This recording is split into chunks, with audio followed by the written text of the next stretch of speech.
How to delete your PolyBuzz AI account.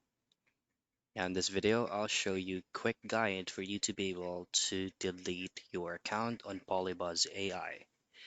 So of course, all I have to do is open up PolyBuzz AI or Poly AI and make sure that you're logged in into the account that you want to have to be deleted.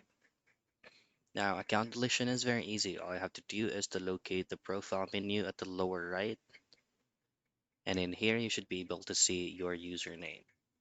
Now you need to navigate through the settings icon at the top right, and then you will be redirected into your settings.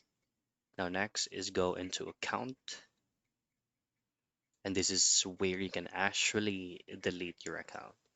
Now this is just some sort of confirmation that you would want your account to be deleted. Just simply tick this box here that I have read the account deletion agreement and choose on delete. And that's it. That's how you delete your PolyBuzz AI account.